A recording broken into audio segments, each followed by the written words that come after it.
Olá pessoal, eu sou o professor Ricardo Garrido e esse é o nosso canal História em Rede.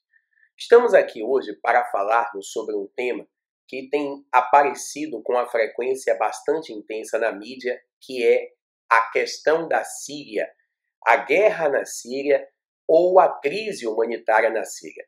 Nesse momento, a Síria passa pela maior crise humanitária do século XXI e talvez uma das maiores crises humanitárias do mundo. Para os senhores terem uma ideia, até a guerra explodir, 2012, a Síria era o mais estável país no Oriente Médio.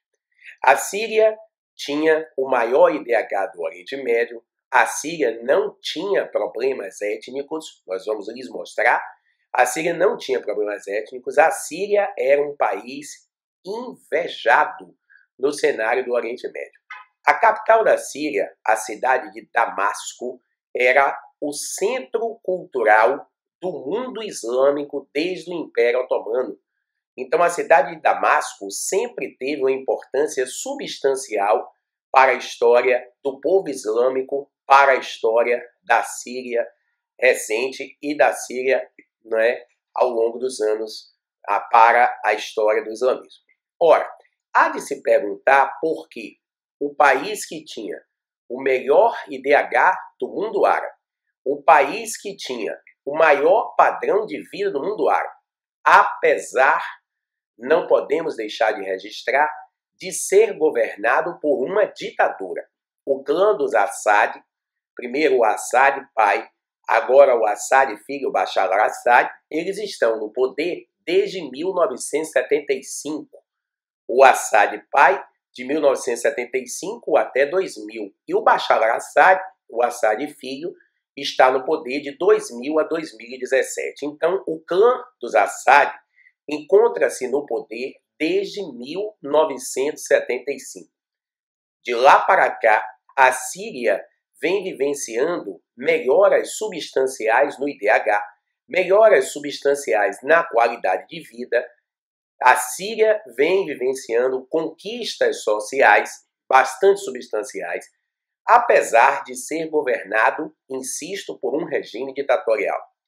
E há que se perguntar como a Síria entrou nesta questão, neste problema sério de 2012 a 2017, e Deus que ajude a Síria que após o término desses confrontos, desses conflitos, ela consiga retomar as condições sociais que tinha anteriormente, o que os analistas acham muito difícil. E o maior exemplo que nós temos é o Líbano. O Líbano era um país tão estável que era chamado de Suíça do Oriente Médio. E após 2 décadas de guerra civil, o Líbano transformou-se em um dos piores países no Oriente Médio. Então a probabilidade que ocorra o mesmo com a Síria é muito grande. Muito pouco provável que a Síria volte a ter o mesmo padrão de vida, a mesma qualidade de vida, o mesmo IDH, as mesmas condições sociais que tinha antes dessa guerra eclodir em 2012. Muito pouco provável. Apesar, é bom reiterar, de ter um governo ditatorial, para a gente deixar isso bem claro. Então, todos vocês devem estar curiosos para saber o que foi que aconteceu com a Síria. E para nós entendermos o que aconteceu com a Síria, vamos fazer uma evolução mostrando-lhes no mapa por que a Síria vai vivenciar uma guerra a partir de 2012. Estava tudo bem e a partir de 2012 a Síria vai vivenciar uma guerra sanguinária que está criando a maior crise humanitária da história do século XXI. Então acompanhe comigo aqui na progressão da geopolítica mundial. Estou aguardando vocês. Vamos lá, acompanhe aqui esse mapa. Pronto, galera. Vamos acompanhar aqui como foi que a Síria saiu daquela condição de estabilidade que estava vivendo para a maior crise humanitária do século XXI e talvez a maior crise humanitária da história do mundo. Primeira coisa que nós temos que entender é que a Síria é um país que não tem problemas étnicos. A Síria, ela não tem problemas étnicos. Por quê? Porque a Síria, ela tem uma população onde 95% é árabe. 95% é árabe. Portanto, a Síria, ela não apresenta problemas étnicos. Entretanto, a Síria apresenta problemas religiosos muito graves. Não tem problemas étnicos, porque 95% do país é árabe, mas tem problemas religiosos muito grandes. O grande problema religioso da Síria é exatamente a pluralidade que duas grandes religiões existem e apresentam lá. Primeiro, a pluralidade do muçulmanismo ou islamismo. Colocamos essas duas palavras propositalmente, muçulmanismo ou islamismo, para que vocês entendam que são sinônimos. Muçulmano é sinônimo de islâmico, tá? Ora, existe na Síria 3 correntes de islamismo. Existem na Síria 3 grandes correntes islâmicas. Bom, a maioria dos muçulmanos na Síria, dos islâmicos, eles são sunitas.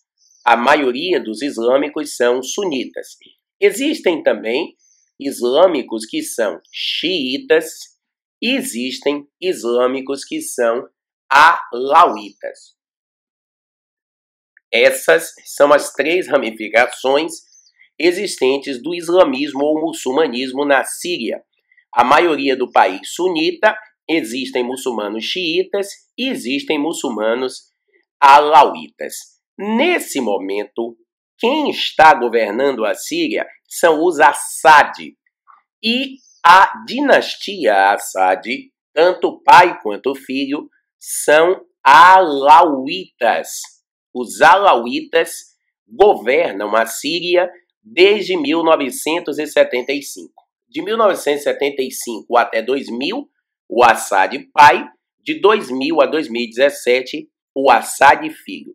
Então eles são alauítas, são minoria, mas estavam fazendo um governo que contemplava toda a população islâmica.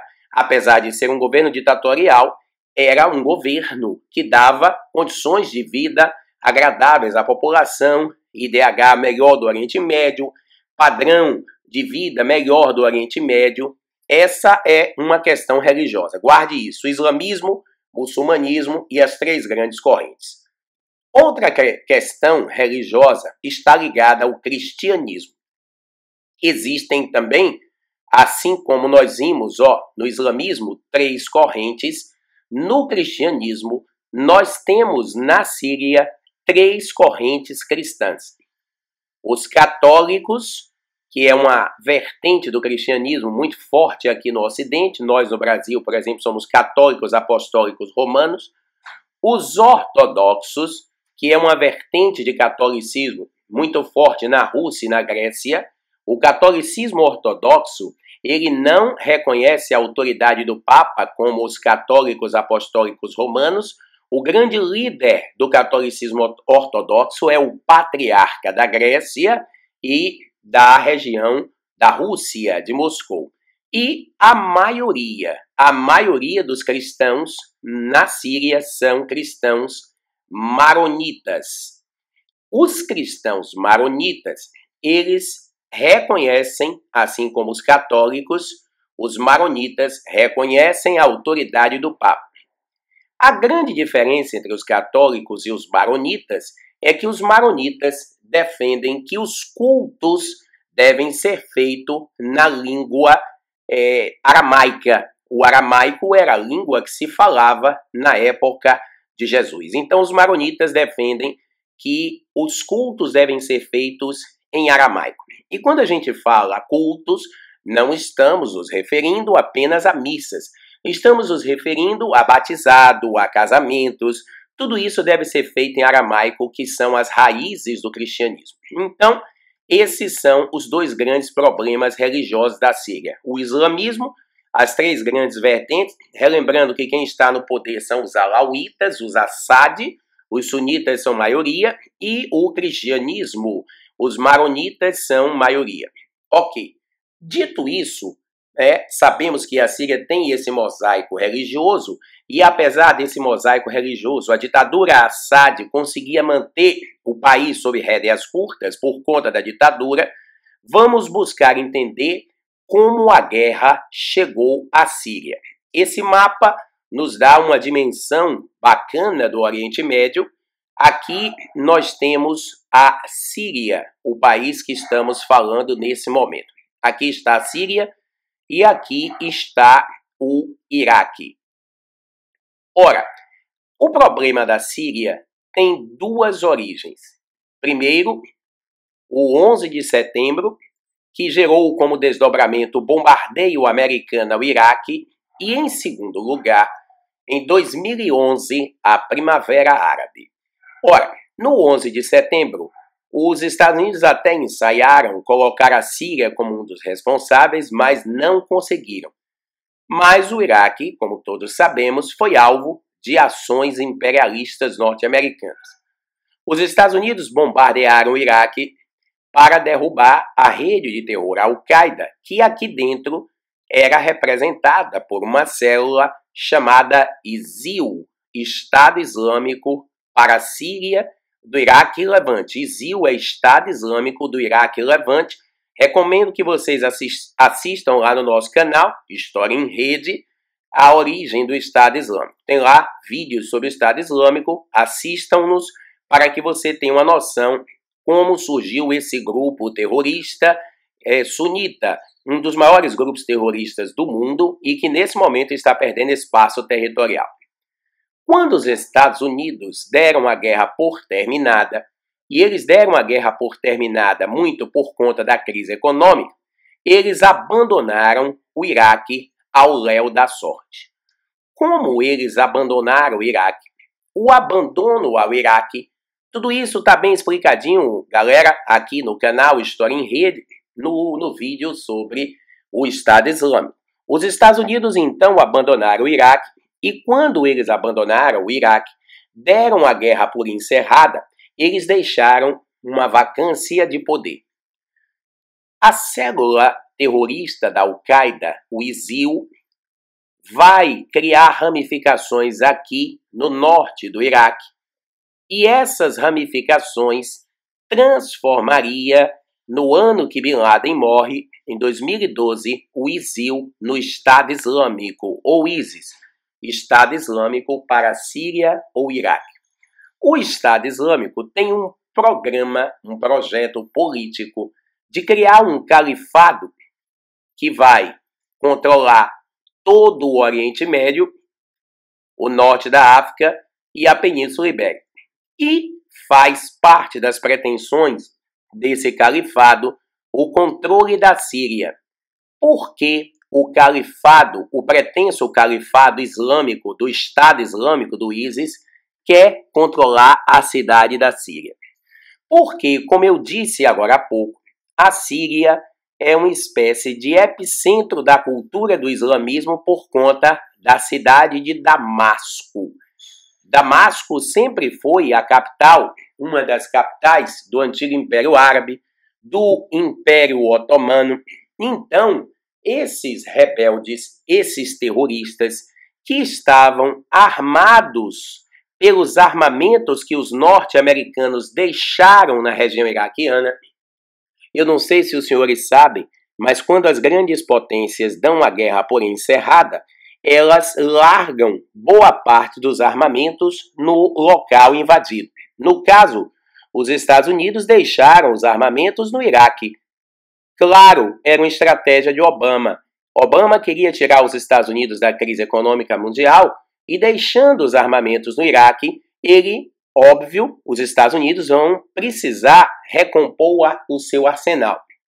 E nessa recomposição do seu arsenal, os Estados Unidos vão movimentar a indústria bélica, movimentando a indústria bélica, produzindo mais armas, eles vão produzir recursos, dinheiro e sair mais rapidamente da crise. Beleza? Então, quando os Estados Unidos largaram seus armamentos no Iraque, o ISIL, o Estado Islâmico para o Iraque e Levante, apropriou-se dessas armas, transforma-se em ISIS, ou Estado Islâmico da Síria e do Iraque, e invadem o Iraque em 2012. O Estado Islâmico invadiu o Iraque em 2012, invadiu a Síria do Iraque em 2012. Eles estavam aqui no norte do Iraque, ainda estão. Aliás, é daqui do norte do Iraque que eles retiram a maioria dos seus recursos, o petróleo, e vendem no mercado negro. Então eles invadem a Síria com a pretensão de conquistar Damasco. Com a pretensão de conquistar Damasco, que é a capital cultural da Síria. Quando eles invadem a Síria, levando a guerra até a Síria, grupos insatisfeitos com o governo de Assad dentro da Síria aproveitam-se desse clima de guerra que o Estado Islâmico leva para a Síria e dá início à Primavera Árabe na Síria. Então observe que nós estamos nesse momento vivenciando dois conflitos na Síria. O primeiro grande conflito é a invasão do Estado Islâmico ao território. E o segundo grande conflito foi interno, rebeldes separatistas, né? Uma minoria xiita e curdos também vão desencadear a Primavera Árabe, a luta para derrubar os Assad do poder. Por isso, a Síria, de país mais estável do Oriente Médio, passa em 2012 a viver a crise atual. Duas guerras em 2012 instalam-se no território sírio. A guerra que o Estado Islâmico leva para a Síria, com a pretensão de conquistar a Síria inteira, notadamente a cidade de Damasco, e os rebeldes que dão início à Primavera Árabe na Síria. Quando isso acontece, o governo de Assad começa a utilizar armamentos de peso contra, sobretudo, o Estado Islâmico.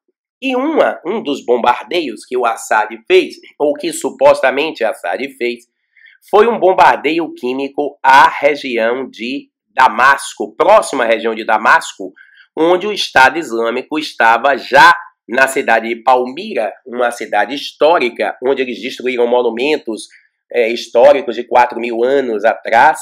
Então, o governo sírio, especula-se que o governo sírio, para conter a expansão do Estado Islâmico, tenha bombardeado esses rebeldes do Estado Islâmico com armamentos químicos. Nunca ficou devidamente comprovado. Os Estados Unidos, diante disso, acreditavam que a solução para esse problema seria uma intervenção na Síria. Os Estados Unidos acreditavam que a solução para esse problema seria uma intervenção na Síria, já que a Síria usou armas químicas e, portanto, a Síria estaria violando os direitos humanos no Oriente Médio. Lá vem os Estados Unidos e mais uma guerrinha pela liberdade. Lá vem os Estados Unidos e mais uma guerrinha pela liberdade, imagine. Agora, eles queriam dominar a Síria. Claro, eles já controlam a Arábia Saudita, eles já têm um governo pró-americano no Egito, eles têm um governo pró-americano na Jordânia, eles têm um governo pró-americano no Iraque. Agora, eles querem um governo pró-americano na Síria. Eles querem um governo pró-americano na Síria. Por isso, os Estados Unidos queriam fazer uma intervenção na Síria com o apoio da ONU, da Organização das Nações Unidas. E por que isso não aconteceu? Após o suposto bombardeio que o Bashar al-Assad fez com armas químicas aos terroristas do Estado Islâmico, os norte-americanos aproveitaram-se desse bombardeio e queriam fazer uma intervenção na Síria. Acontece que quando os Estados Unidos quiseram fazer uma intervenção na Síria, eles queriam fazê-la com o apoio da ONU. Mandaram uma resolução para a ONU alegando que o governo de Assad estava bombardeando com armas químicas os sírios, Mas, quando eles mandaram a resolução de bombardeio para a ONU, entrou em ação a Rússia. A Rússia é aliado da Síria no Oriente Médio. A Rússia tem interesses na manutenção do Assad no poder. Mas os Estados Unidos conseguiram manipular a mídia e já tinham o bombardeio na Síria quase que como consumado.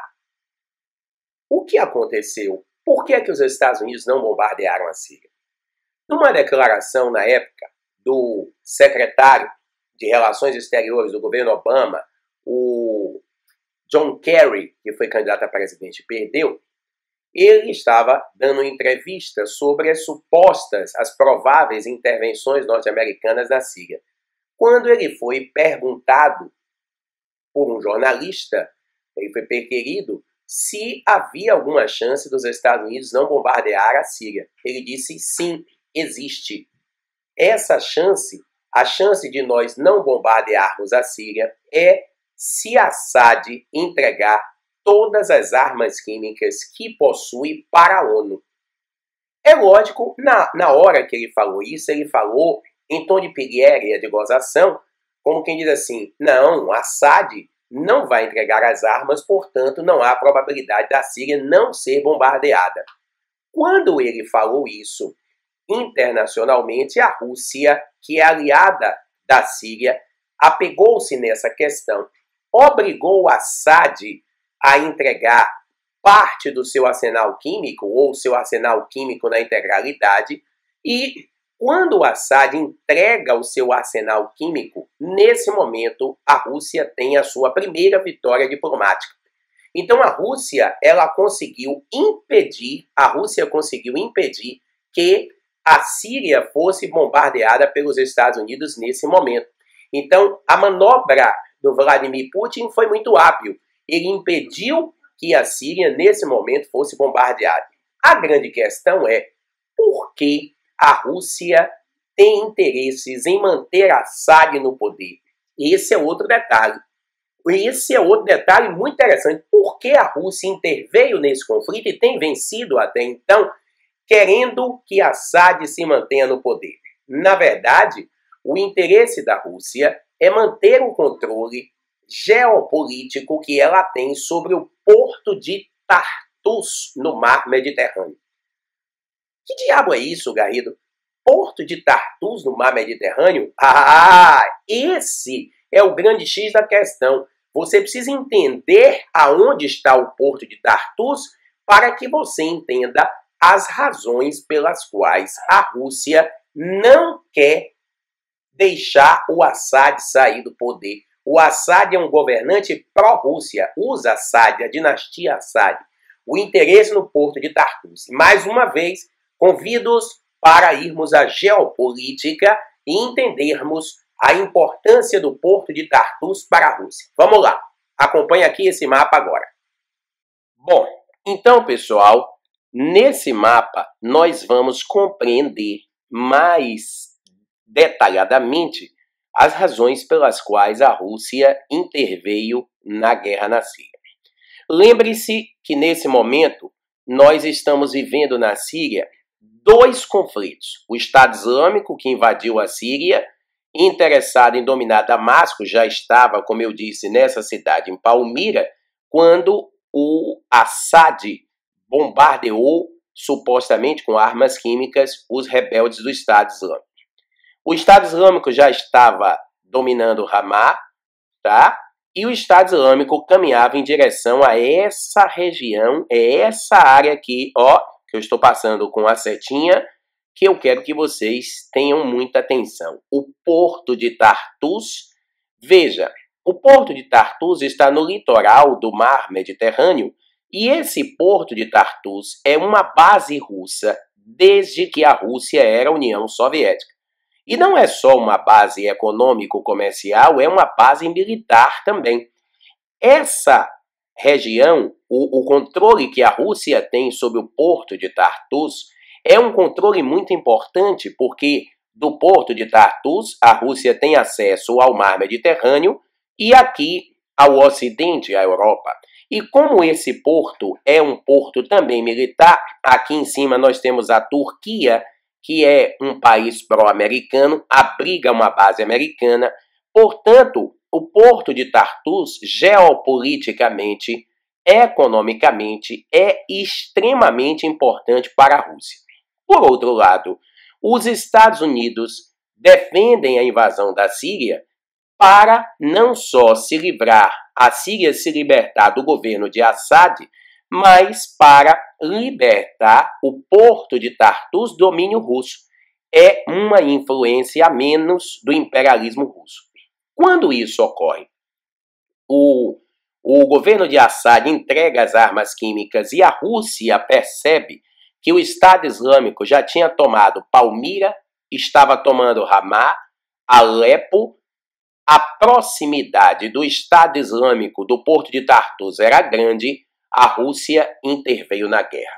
Vladimir Putin bombardeou a Síria, bombardeou as cidades que estavam ocupadas pelo Estado Islâmico para preservar os Assad no poder. Imaginem que situação terrível. Nesse momento, agora, com a intervenção da Rússia, a Síria está vivendo 3 guerras dentro do país. Primeira guerra, a invasão do Estado Islâmico pelo Iraque, com interesse em dominar a Síria para construir um califado. Segunda guerra, os rebeldes anti-Assad, que querem derrubar Assad do poder, aproveitaram-se da guerra que o Estado Islâmico travou e desencadearam a Primavera Árabe na Síria. E o terceiro confronto, a Síria agora está vivendo o bombardeio russo em cima do Estado Islâmico, principalmente, e dos manifestantes anti-Assad. A Rússia está bombardeando tanto o Estado Islâmico quanto os manifestantes anti-Assad para defender a Síria e garantir Assad no poder. E desde que a Rússia interveio na Síria, que o Estado Islâmico tem perdido força e que os rebeldes têm perdido força. O Assad está recuperando o território, só que a Rússia está aniquilando ainda mais a Síria. A Rússia está destruindo completamente a Síria, junto com o Estado Islâmico e com os rebeldes, produzindo uma crise humanitária sem precedentes. Cidades como a grande e poderosa Alepo, uma cidade que tinha um padrão de vida maravilhoso no Oriente Médio, encontra-se totalmente destruída. Aliás, uma das coisas que a mídia mostrou e muito foi a destruição de Alepo. Alepo encontra-se totalmente destruída e, é lógico, esses bombardeios têm produzido vítimas. Lamentavelmente, as principais são as crianças que estão morrendo nessa guerra. O resultado, meus amigos, é trágico. Essa guerra, além de estar matando os inocentes, essas crianças, essa guerra está produzindo uma grande crise de refugiados. A Síria, aqui nós temos a organização da ONU ligada às refugiadas, é essa agência, não é? A fonte da BBC é essa agência ligada a refugiados. Segundo a ONU, existe na Síria aproximadamente 12 milhões de pessoas. 12 milhões de pessoas. E nesse momento, é o dado mais recente, nós temos aproximadamente 4 milhões e 900 mil refugiados. Quase que metade do país, nesse momento, não está na Síria. São os refugiados de guerra. E observe aqui como a agência da ONU para refugiados nos dá nessa mostragem um quadro de como é crítico a situação desses refugiados de guerra. Ou eles acabam assim, mortos, ou então eles fogem para não morrer. A esmagadora maioria dos refugiados está se dirigindo para a Turquia. Só que a Turquia tem um governante autoritário, Erdogan, que é pró-americano e que está fechando a fronteira para não mais receber refugiados. O segundo país que mais recebe refugiados é o Líbano, o país maronita, muitos cristãos, lembram-se que eu falei que a corrente cristã de mais força, que era cristianismo maronita, os cristãos maronitas estão vindo para o Líbano, porque o Líbano é um país maronita. Como o Líbano está destruído por uma guerra civil, não tem como conter essas fronteiras. Os cristãos estão vindo para o norte, né? Porque no norte do Líbano nós temos um governo cristão, no sul nós temos um governo terrorista do Hezbollah. Aí o Iraque recebe 250 mil aproximadamente, a Jordânia 630 mil, o Egito 132, veja que vai reduzindo. A Europa, nesse momento, segundo esta mesma agência, recebe 278 mil refugiados. Vou repetir. 278 mil refugiados só. E os senhores observem o estardalhaço que a Europa faz com relação a essa questão dos refugiados sírios. Faz um estardalhaço tamanho que nós não temos a noção de que o país que mais tem recebido refugiados é a Turquia. Fica parecendo que a Europa é que está vivendo esse grande problema dos refugiados sírios. E, detalhe, a Europa está fechando as suas fronteiras. Porque a Europa está sendo governada, nesse momento, por regimes autoritários, como de Theresa May, como de Angela Merkel, e as fronteiras estão sendo fechadas. Os refugiados estão sendo mandados de volta para a zona de conflito. A Europa está dizendo que esses refugiados vão agravar o problema dela. Esses refugiados, essas crianças que estão fugindo, estão sendo colocadas, como foi colocada por Angela Merkel, em navios e devolvidos para a Turquia ou para a Síria. Aí eu lhe pergunto, cadê a humanidade? Onde é que fica? Não existe? Será realmente que a Europa não tem condições de absorver 278 mil pessoas sob a alegação de que a Europa precisa libertar-se da crise? A Europa não tem condição de receber 278 mil pessoas? Amigos, segundo essa mesma agência da ONU, que é a principal fonte que nós temos, existem 3 milhões de crianças, 3 milhões que nasceram na Síria e não sabem o que é viver um único dia de paz, vivem em guerra. Ou elas vivem na guerra, ou têm esse destino aqui. Meu Deus do céu, que mundo é esse que nós estamos criando?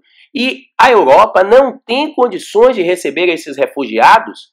E mais, por que a mídia não divulga isso aqui mais intensamente? Por quê? Por que a mídia só divulga quando um menino, vocês lembram aquela cena daquela criança de cinza, coitado, cheio de sangue, que foi depois de um bombardeio na cidade de Alepo, que foi viralizado na internet, mas não estou falando de uma criança, eu estou falando de milhões de crianças que estão morrendo. Eu estou falando de milhões de pessoas que estão morrendo. Será possível que a ONU não pode ter uma ação mais forte em cima disso? Será possível que os Estados Unidos não podem ter uma ação mais forte em cima disso para acabar com esse problema? Mas não, quer dizer, o mundo inteiro tapa os olhos para essa crise humanitária como se os sírios fossem o problema da Europa. Não podemos receber sírios porque senão a Europa vai ser destruída. Os sírios estão tirando o emprego dos europeus. O Erdogan recentemente mandou fuzilar os sírios. Os Hussein da Jordânia estão construindo um muro. Aqui o Iraque, o norte está em guerra. Por isso que fogem poucos. O Iraque está em guerra. Tá? O Egito está vivendo a primavera árabe também. Então, o que é que vai fazer? O que é que essas pessoas vão fazer? Vão morrer? Vai se criar muros aqui, vai fechar a Síria, e aí todo mundo aqui morre? É essa a solução que o Ocidente dá? São essas crianças que estão morrendo. É o futuro do mundo que está morrendo. Mas eu fico imaginando se fossem 4 milhões e 900 mil refugiados da Europa, o que não aconteceria no mundo. O que não estaria acontecendo com o Estado Islâmico e com esses rebeldes anti-Assad. Mas os Estados Unidos, ao invés de resolver o problema, fica criando o problema, dizendo que o problema é Assad, porque Assad é ditador. E na hora que Assad for derrubado do poder, esses problemas vão ser sanados, que a primavera árabe da Síria acabará. Mas como os senhores estão vendo, a questão ela transcende a primavera árabe. A derrubada de Assad não vai resolver o problema da Síria. Não vai. Os Estados Unidos só noticiam, a mídia do Ocidente só noticia o que é interessante a ela noticiar. Por que não noticia, insisto, isso aqui? Por que essas cenas tão fortes e tristes não são mostradas? É exatamente para subverter a verdade. Eles só mostram o que é interesse para eles mostrar. E aí, o que se esperar? Qual o desfecho que esse conflito vai ter? Com essa questão toda, isso é 2015, estamos em 2017. O número, com toda certeza, aumentou para pior. Para pior. O que esperar do futuro do mundo? O que esperar do futuro dessas crianças da Síria? Será que a solução é essa? Colocar um muro, fechar a Síria para o mundo e deixar que todos eles morram aqui com a sua guerra? É a solução do problema? Aqui não se trata, amigos, de ideologia A, B, C ou D. Aqui se trata de seres humanos, crianças que estão morrendo. Temos que ter um pouquinho de humanidade. Não se trata de uma vertente religiosa A, B, C ou D. Trata-se de crianças que estão morrendo. E o governo do Vladimir Putin e o governo do senhor Donald Trump estão se lixando para essas pessoas que estão morrendo. Estão se lixando. É isso que eu quero que vocês entendam. O problema da Síria é grave, e se não houver uma pressão da comunidade internacional em cima da ONU, esse problema não vai ser sanado. Mas para que haja uma pressão da comunidade internacional, é necessário que a comunidade internacional tenha acesso a essas informações. É fundamental que nós, cidadãos, tenhamos acesso a essas informações. Como? Fazendo, por exemplo, o que eu estou fazendo. Vocês peguem e viralizem essas informações, viralizem, propaguem essas informações. O mundo precisa saber. O mundo precisa saber o que está acontecendo. Então, amigos, em linhas gerais, em breves palavras, esse é o grave problema que a Síria está vivendo. Como eu disse, são crianças que estão morrendo, são cidadãos de bem, são pessoas desesperadas que estão buscando proteção, buscando refúgio. E é nessa hora que nós precisamos mostrar um pouco de humanidade, ou o resto de humanidade que ainda está presente em nós, seres humanos. Precisamos que a verdade seja revelada. Não podemos permitir que a mídia do Ocidente manipule as inverdades da forma que eles estão manipulando para mostrar que o problema da Europa está na questão dos refugiados, quando não está. A Síria, nesse momento, é o pior país do mundo para se viver. Está completamente aniquilada, destruída, e o mundo está ajudando a acabar de destruir com duas superpotências militares, Rússia e Estados Unidos, numa briga de foice por questões imperialistas, estão matando crianças na Síria. É triste, é lamentável sabermos que o mundo chegou na situação que chegou. Foi uma aula um pouquinho mais extensa, mas necessária para entendermos desde a gênese a questão da Síria. Espero que vocês tenham gostado. E se gostou, dê logo um like aí, dê um like e divulgue com os seus amigos o seu vídeo, tá? Dê o melhor. Inscreva-se no nosso canal História em Rede. Sugiram temas, tá? Acompanhe o nosso canal, propaguem os vídeos que vocês acham interessantes, entrem no debate conosco, a gente sempre responde a todas as mensagens, com exceção daquelas agressivas, aquelas que não acrescentam nada ao debate histórico. Inscrevam-se no canal História em Rede e é muito importante também que vocês sigam-nos no Instagram, Professor Garrido. Estamos usando muito essa ferramenta para a difusão das nossas informações. Nosso Instagram, Professor Garrido, e também curta a nossa fanpage no Facebook, Professor Garrido. Nossa fanpage, nosso Instagram, Professor Garrido, tem o mesmo nome. Então, acompanhe-nos nas redes sociais. Sugiram o próximo tema para que a gente grave ou faça uma live. Tá bom? Um abraço cordial a todos, muito obrigado pela atenção e até a próxima.